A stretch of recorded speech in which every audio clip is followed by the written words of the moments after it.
पाद पंकजं ओम श्री गणेशाय नमः रजरं चौरं हस्ति विग्रहाय वशिखद्वय लंबोदरं शूद्रं सप्तवासं रक्तगन्धानं पूजितं लक्ष्मणान्वितं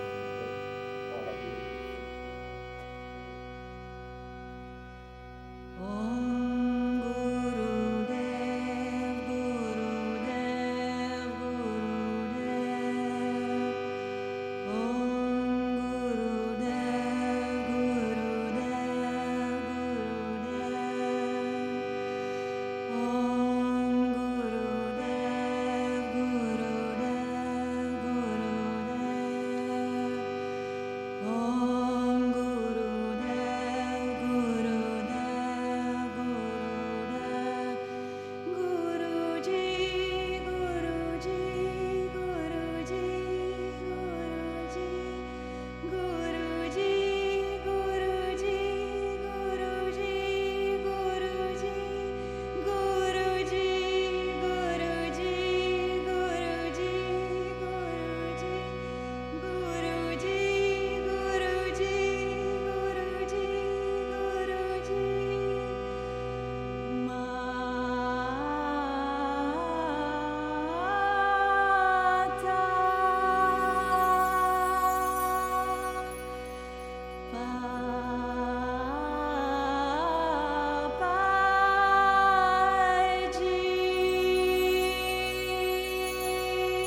Have you taken the names? Names you are taking? Yeah, the names are inside in the bag, Papaji. Huh? The names are in the Satsang bag.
Let there be peace and love among all beings of the universe. Let there be peace, let there be peace, let there be peace. Om Shanti, Shanti, Shanti. Namaskar, welcome.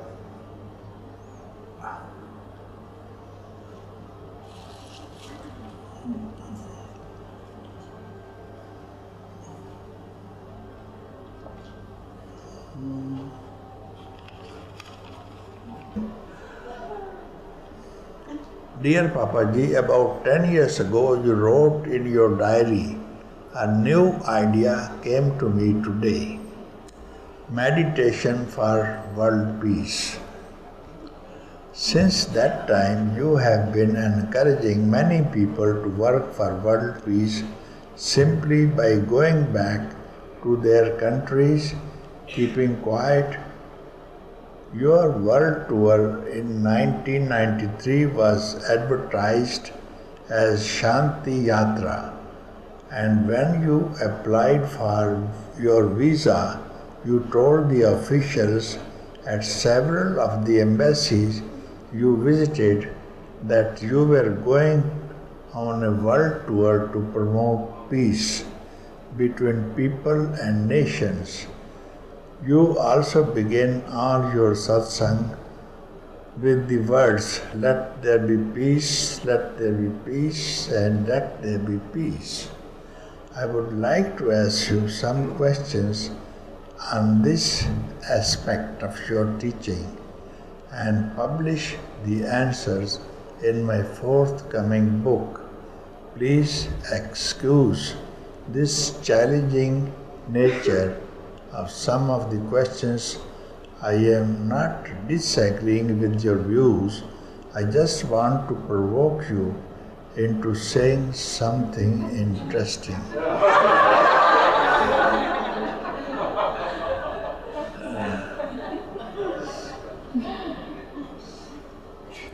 So, question number 1. Can you explain how a single person can cause the world to be a more peaceful place just by being quiet? So, if a person who keeps quiet doesn't mean that he is sitting like a statue. Peace means there should be no concept and no thought in his mind. When he sits quiet, and then if he doesn't allow any thought to stir in the mind, and thought means time. When the thought of time vanishes, disappears, this is peace. Let anyone try. Keep quiet for a single instant of time. Not allow the mind to stir into the past. Just for a single moment. And then he will see if there is no thought, there is no time, and there is no world. This, I mean, is peace. Everything will be peaceful during that 1 second. Let anyone try and see. Keep quiet, and then you see the whole world is quiet. And there is no existence at all of this world. So that is what I mean. Let a person sit quiet. And this will help the peace in the world, because there is no world at that time when you don't give rise to a single thought. And thought is past, thought is mind. So you can try, if you try for 1 second, you can try for another second also, and then this will be always everywhere. You will see that the world never existed. So you have to see, once upon a time, a king wanted to have realization in an instant of time. So he decided to send his emissaries to find out who is a teacher, to give him peace of mind in a second, because the king cannot leave his kingdom and go for penance or austerities. So about 500 people collected there, and the king kept one horse near his seat where he was sitting, one horse. And now he declared, any one of you who can give me enlightenment so quickly as I ride this horse. So how much time does it take?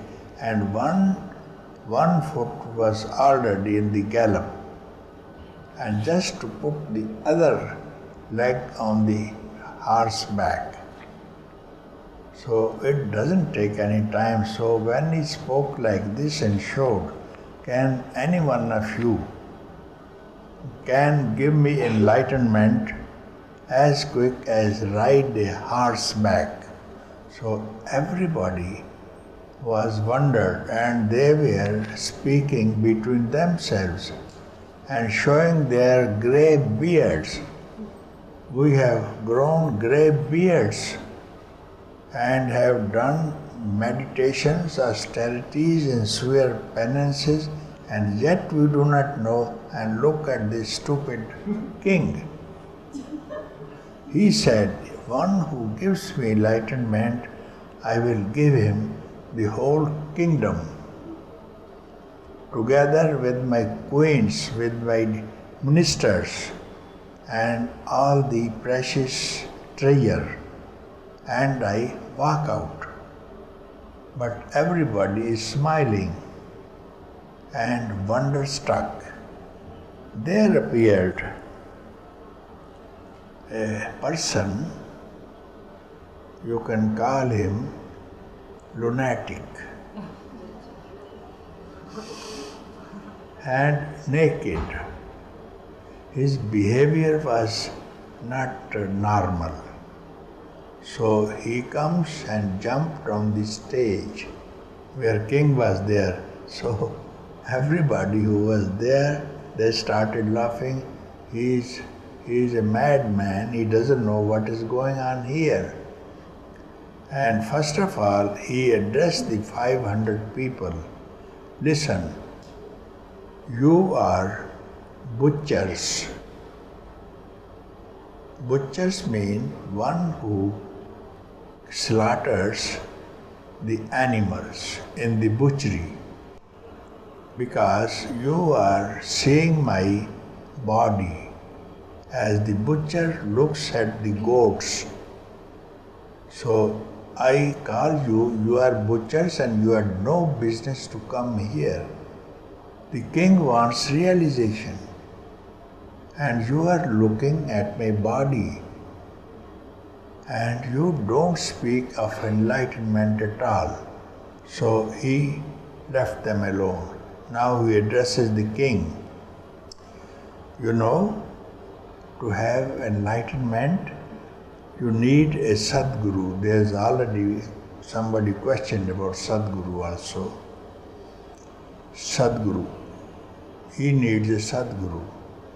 And before asking for enlightenment, he must give dakshina, means offering, to the teacher. Maybe a flower, maybe a leaf, maybe water. Some offering has to be given to the teacher, and then he will teach. Then there will be relation of discipleship and the teachership. Now you give me my offering first. Then you become my disciple and I become your teacher. So he said, I promised that I will give you the kingdom. He said, if somebody is living in the house or in a hotel, he goes, another person comes, and that goes, yet another person comes. Like this, before you are a king now. Who was the king before you became the king? He said, my father. And before your father, my grandfather. And after you, my son. So he said, this does not belong to you. Give me something that belongs to you. This has been coming and you have been only managers of this place. This didn't belong to you. I want a gift from you. Then he said, I offer my body and I will serve you all my life. He said, you call this body your own body, and you know you have 4 queens. And each queen says, he is my husband. So first of all, your body is divided into 4 parts, and your body belongs to women, your queens. This is not something that belongs to you. You belong to the queens. And as far as kingdom is concerned, this belongs to the public. They live there. And you have been coming and going like your father, grandfather, your son, grandson. They are staying here for a while. Give me something that belongs to you. Then he said, King was also very intelligent. When he doesn't accept kingdom, he doesn't accept treasure, nor elephants, nor anything else. So the king knew only one thing I have on which I have my own control. I may be living with my wives, yet I know that they belong to me. So he said, I give you my mind. And now this insane person said, I accept it. Now come here and offer your mind to me like you make offering to the god. When you offer flower to the god, you don't pick it up again and take it back. And you utter the word thrice, I give you the mind, I give you the mind, and 3 times you do sankalpa with Ganga water that I offer you the mind. Then the king said, he was having 1 foot on the saddle of the horse and 1 on the takhat, you can say, ready to jump. And he said, I have given you my mind. So now on the part of the Guru is to give enlightenment. And then this boy walks out without any answer, without any reaction at all. So he goes out, all the assembly started laughing, and the king also wonderstruck. I did what he wanted, and this man is now run away, disappeared outside the tent. Later on, the king was very intelligent, as I told you. He said, why should I think that he has gone away? This is a thinking, and thinking is part of the mind. So I should not think at all. So for a split second, he kept quiet and didn't think anything. Then comes this lunatic on the stage.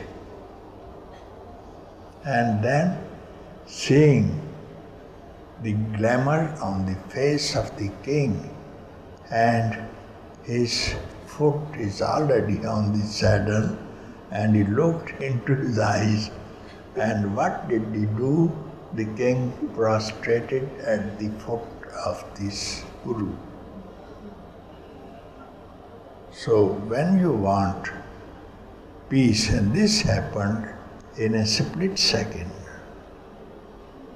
stop the mind and you will see everything is stopped, no hearts and no enlightenment. So this I mean always for peace of mind and peace of the world. If you keep quiet, everything keeps quiet, you see.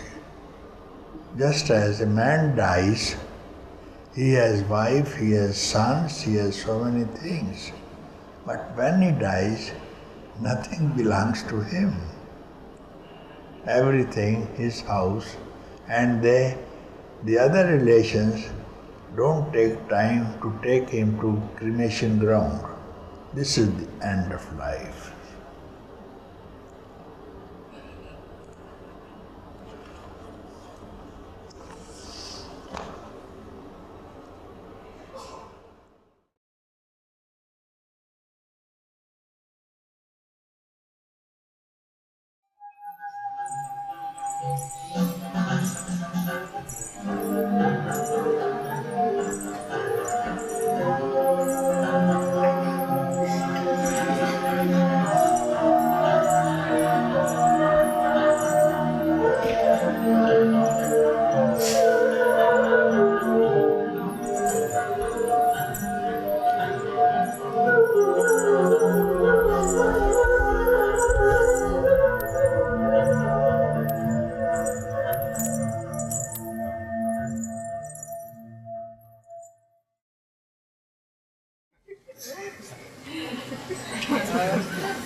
Thank you very much.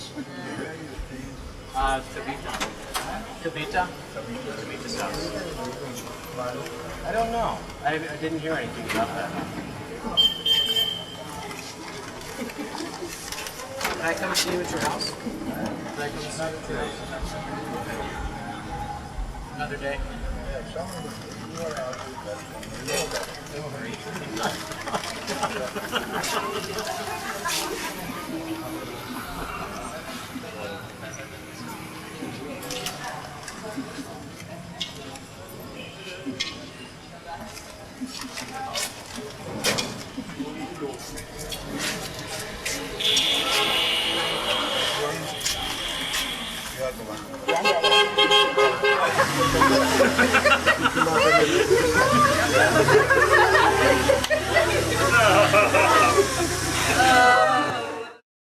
Yeah, you need to change that also the words. Look who's coming behind us. Why are they following us? Because they're addicted. But we're not having lunch now. But we have to eat some.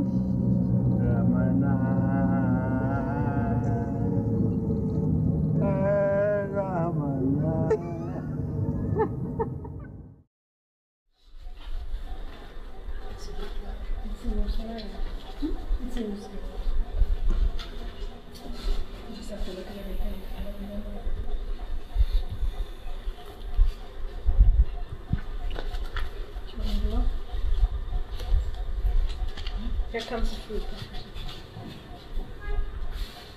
Excuse me, Papa.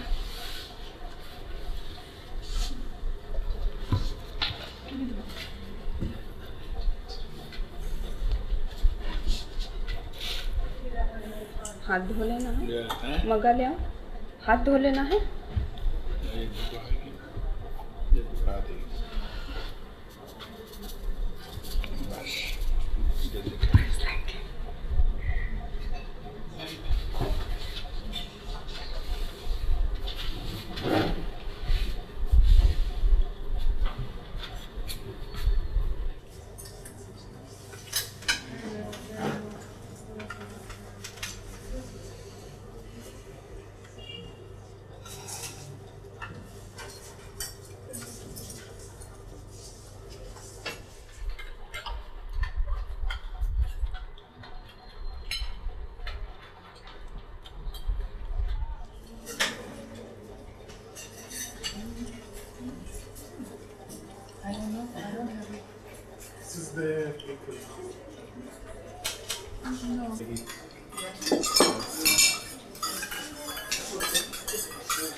Thank you.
So this girl, this woman, they had stayed in Chandigarh for some time. They in Indian office they have in Chandigarh, and he is a director. This her husband,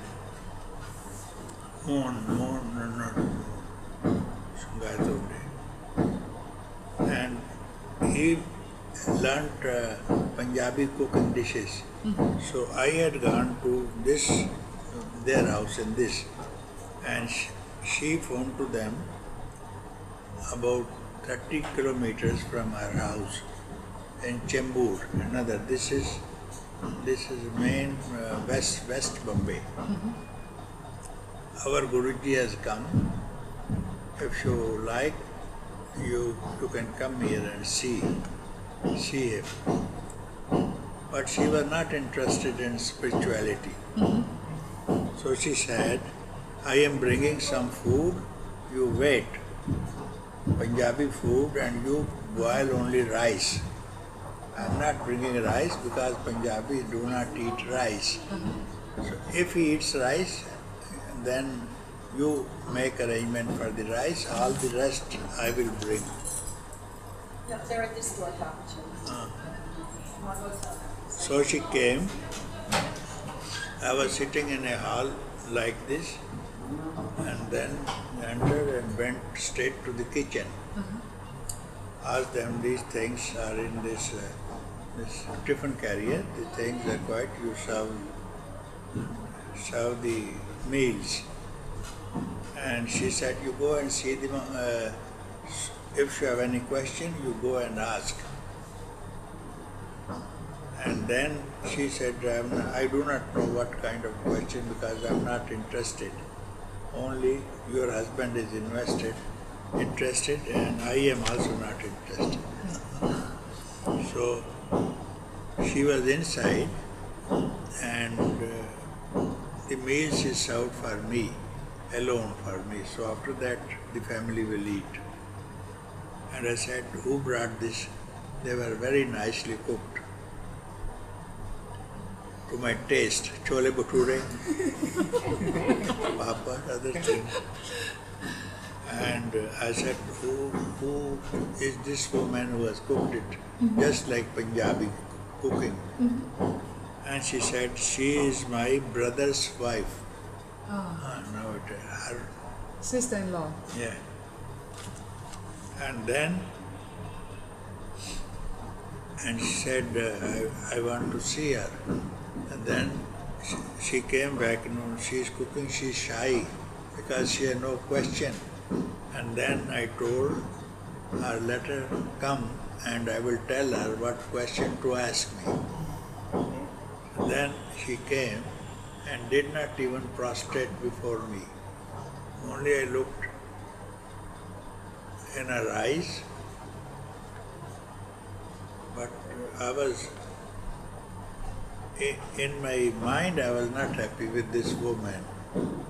I said, you sit down here. Sit down here and I will eat. And you also bring your food, you also eat. And then she sat down and there was no question. She was not having question. And food, other people also said, this girl, I said, you also come, we'll eat together. They brought the plates and they asked her to eat, but she was not eating. Mommy, they called her. Mommy, you also eat. And she didn't reply. And she was sitting, she came by car, in her own car. Then she was not getting up. I also kept quiet. And it was about 11:30 now, time to eat, and now it is getting 6 o'clock. And she is not replying. I tried to shake her also, but she did not respond. Then this woman phoned to her son, you come by bus here and take your mother with you. She is not able to drive the car. And so her son came, who is also now in Oman. This boy, her son is in Oman. So he came, then I was now worried what will happen to her. I have to do something, but she did not, she was still unconscious. And we loaded her into the car, and her son took to her house. So I told her, when she will wake up, then only you give the food. You don't worry, she will wake up by itself. And he took, then I was phoning every 15 minutes from here. Is Shashikala's name, she wrote it. Is Shashikala is now eating well, and he said she came, but she is always very angry on me. And he had a daughter also married to an engineer, now living in Miami. Miami. Yeah. And she is not getting up. But one change I see, she is always angry with everybody, with servants and with us, but she is now loving and kissing us. So I had gone, I am also coming. So I came by bus. These people didn't have a car. So I went by bus, went up, and she was sitting in meditation posture and still had not eaten. So I asked them, you bring some tea or biscuits. So I was putting biscuits and not eating. And then, meanwhile, our neighbors phoned to her husband, your wife is sick. Acha. Then somebody tapping at the door.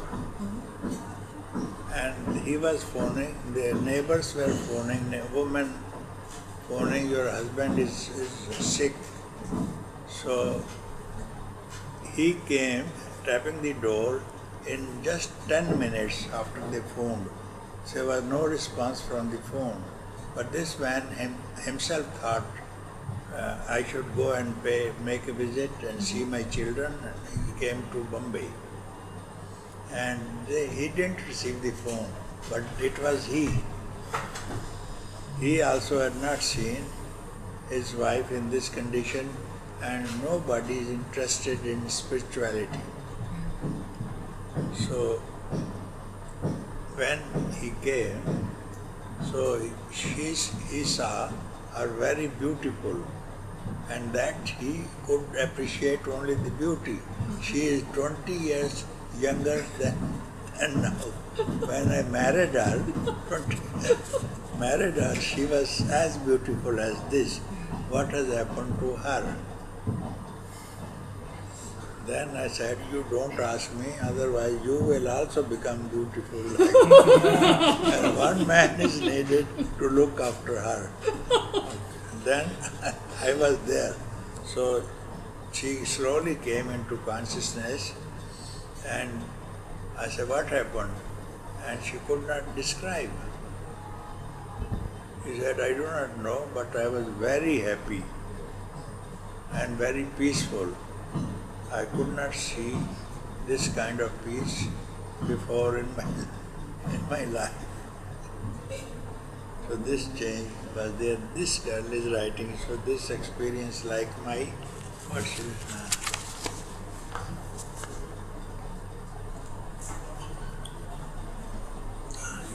Yeah. When Mrs. Shakishala Gaiton got the experience at our place in Mahim by your kind grace. Yeah.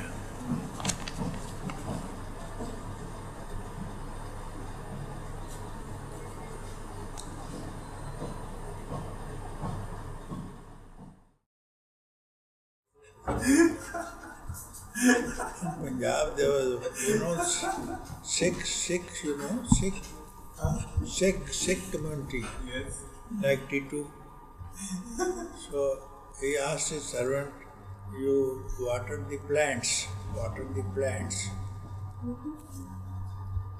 And he said, sir, it is raining. Then he said, you take umbrella.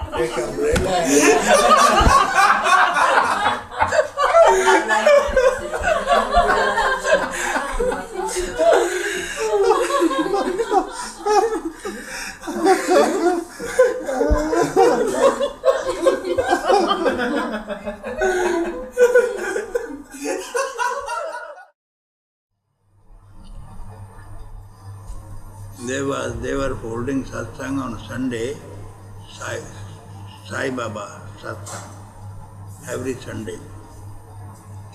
And somebody came to know that I am there with Naik, Bala Sahib Naik was the name of that man. And they came to invite him that you come with Guruji to attend our satsang. So I said, I will come at 5 o'clock. So my host and me, we go there. And I spoke something, and this man was sitting in the 5th line from this 5th line, this man.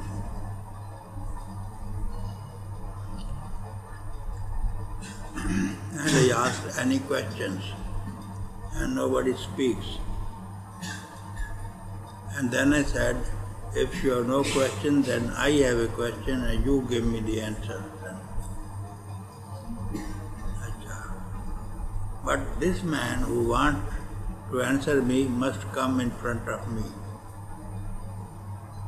So he came and I asked him, who are you? He said, I'm junior engineer. I'm not about the profession. I'm asking you. And then that's all, he kept quiet and sat for 1 hour quiet in front of me. Then one day there was a bell outside the house, and then he went outside, and it was his chief engineer, and he had to give the budget of the expenses for the next year. I have this plan, and for this plan such money is needed. Up to the end of 31st March, it has to go back to the government to get money. And today is 28th, 29th, so we have to submit it to the chief minister. And you have not done. He said, my Guruji is here, therefore I could not look after any work. And if you insist, I resign my job. He wrote down on a paper, resignation. Immediately I must be relieved from the office. Then he said, why this resignation? He is my Guruji, therefore I cannot come as long as he is here. Then he said, okay, I will make estimate myself. You stay with your Guru as long as he is here.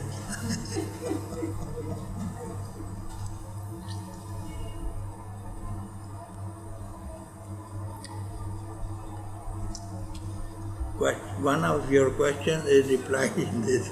One of your questions relationship between Guru and disciple.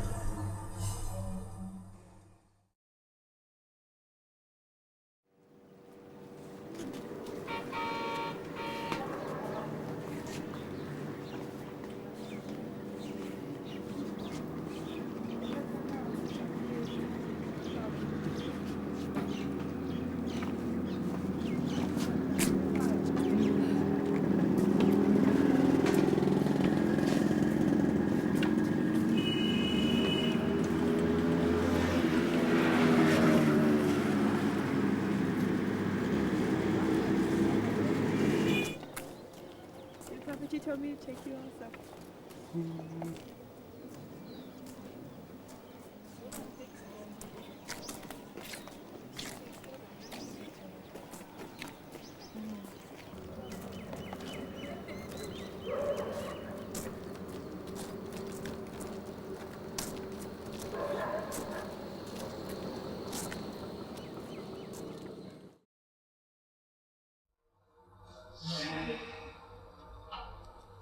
Infinite consciousness alone exists. There is neither unity nor diversity, neither confusion nor delusion. Nothing perishes and nothing flourishes. Everything, even the energy that manifests as desire and desirelessness, is your own self. Kumbha said, I hope that you have been inwardly awakened spiritually and that you know what there is to be known and see what there is to be seen. Shikhardhwaj replied, Indeed, Lord, by your grace, I have seen the Supreme State. How was it that it eluded my understanding so far? Kumbha said, Only when the mind is utterly quiet, when one has completely abandoned all desire for pleasure, and when the senses have also been rid of their coloring or covering, are the words of the preceptor rightly comprehended. The previous efforts were not wasted. The various efforts made so far have attained fruition today, and the impurities in the bodies have dropped away. When thus one is freed from psychological conditioning and the impurities have been removed or purified, the words of the Guru enter directly into the innermost core of one's being, just as an arrow enters the stalk of the lotus. You have attained that state of purity, and therefore you have been enlightened by my discourse, and your ignorance has been dispelled. By our satsang, holy company, your karma, actions, and their residual impressions have been destroyed. Till this very forenoon, you were filled with the false notions of I and mine. On account of ignorance, now that on account of the light of my words, the mind has been abandoned from your heart. You have been awakened fully, for ignorance lasts only so long as the mind functions in your heart. Now you are enlightened, liberated, remain established in this infinite consciousness, freed from sorrow, from striving, and from all attachments. Shikhardwas said, Lord, is there a mind even for the liberated person? How does he live and function here without a mind?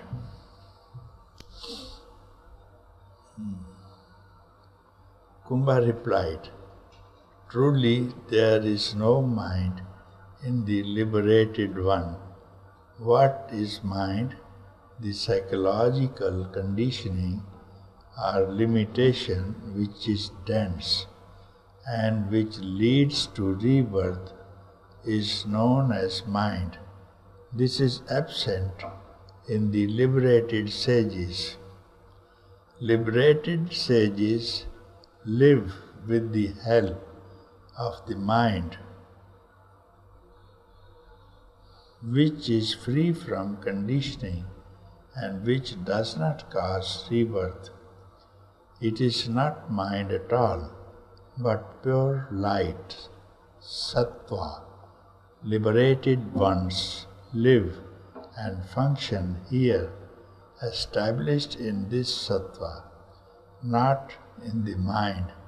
The ignorant and the inert mind is mind. The enlightened mind is known as sattva. Ignorant live in their mind. The enlightened ones live in sattva.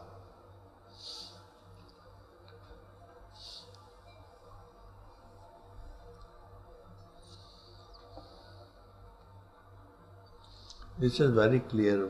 I remember in 1968, I was living in Rishikesh, and in Chaturmas, all the ashrams will call well-known people as Paramartha Ashram will bring Swami Akhandananda and this Gita Bhavan, they will bring Purnanand, Swami Purnanand from Vrindavan.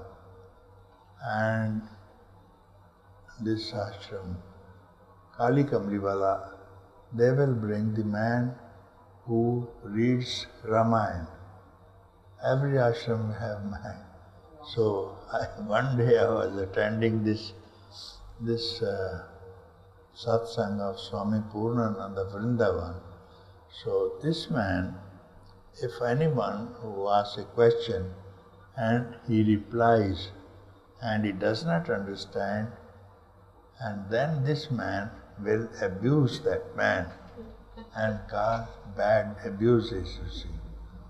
And then the man will sit quiet.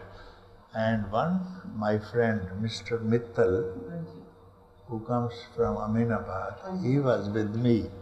He says, this man is far advancing. Can you ask him a question?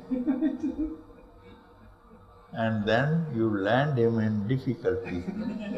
I said, he is abusing anyone, but then I will ask him a question, which I am sure he has no answer. Then when he replied, this man, Mr. Mittal, my friend, he said, excellent. Answer is excellent. And I also appreciate on this question, how does a liberated man live? So, enlightened man live. I asked him a question also. After liberation, what is the behavior of that enlightened person? And you know what he replied? He said, I have no experience. Very nice this one. Otherwise, no teacher will accept it. And before, there were about 5,000 people attending the satsang. And he said, I have no experience. So, well said, you see. But then it is explanation here.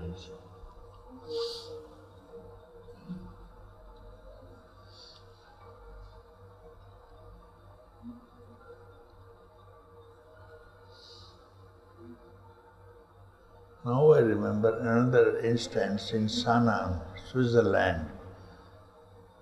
J. Krishnamurti was giving lecture, and I also was attending that lecture.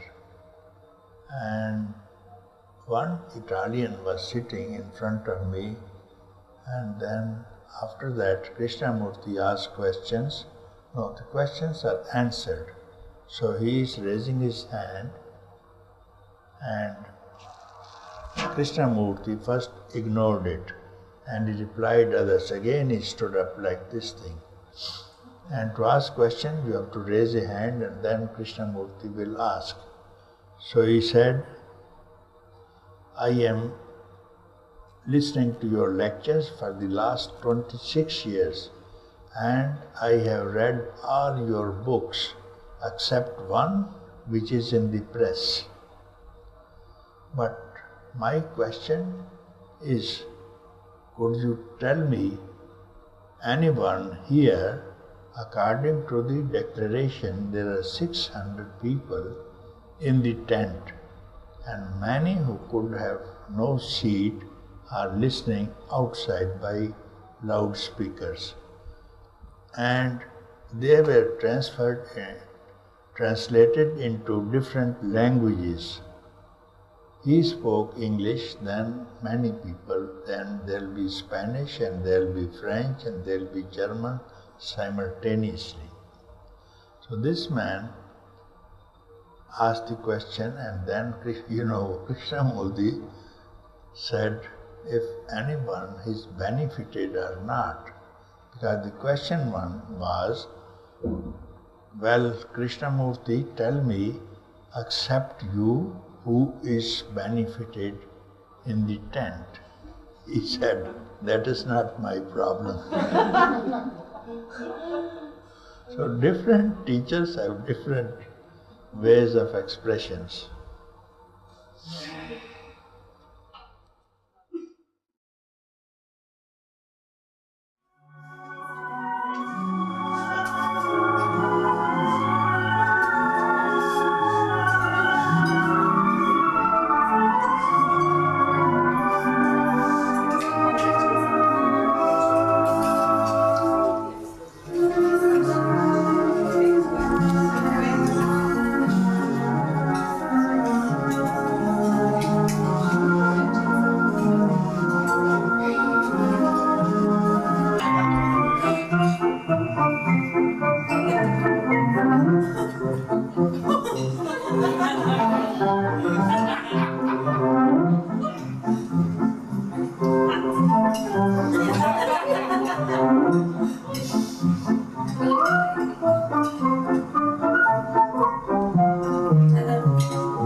Stay right here, said the little fellow.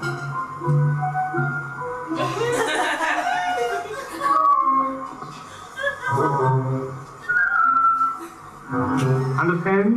We stay right here.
Para